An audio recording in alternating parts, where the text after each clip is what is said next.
All right. Everybody doing good so far? You having fun? Good. I am too. We had a day off here yesterday, and I want to tell you something tonight. But I want to tell you that we had a really good time here yesterday. We had some friends take us out.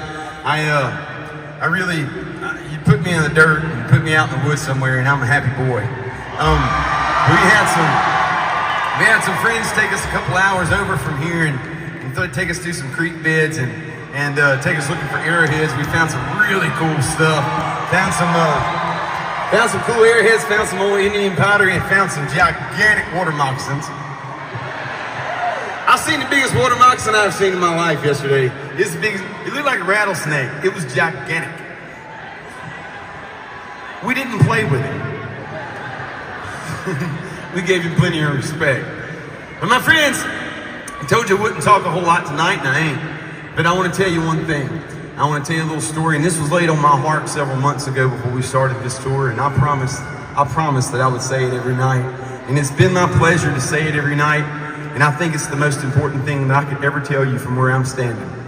But it comes with a story also, and it comes with a story about where we were when we wrote this record. And we were just some country boys from down in South Mississippi. They got together and started a rock band, and you know, during your first record, you got your whole life to write your first record. You know, like a collection of songs from when you was a teenager. Kryptonite and half the first that record I wrote in my math class, or either I wrote Driving the Tractor. I did both. And but this was our first record to write like as a real band. And you know, you got your whole life to write your first one. You got like 6 months to write your second one, they say. You know, and by the grace of God, we had an incredible amount of success off that first record. And we were a bunch of young kids. I was 20 years old when that first record came out. We started touring the world. And that was a lot to hand a 20-year-old and a lot to hand anybody.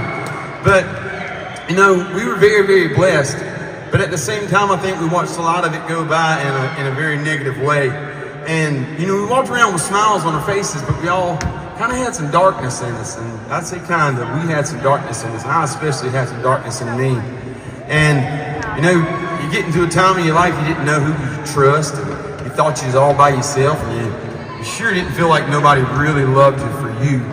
And as I thought about this tour, you know, that thought occurred to me of how so many of us, all of us maybe, are like that in this world. We walk through the world so many days with smiles on our faces and kind of holes in our hearts, you know, in this darkness, because we're unsure if we're enough, you know. And social media is wonderful at stuffing the idea that we're not enough down our throats in every way that it can. You're not enough, you're not rich enough, you're not good looking enough, you're not this enough, you know, like you'll never be enough.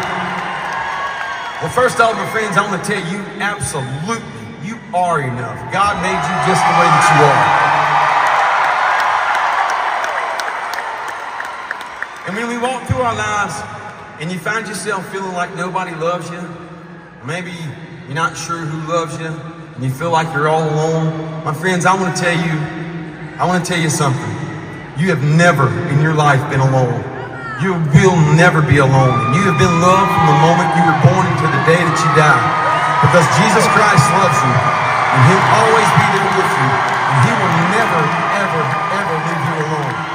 So my friends, on your darkest day, just remember that Jesus Christ loves you. He died for you. He loves you, my friends. God bless you.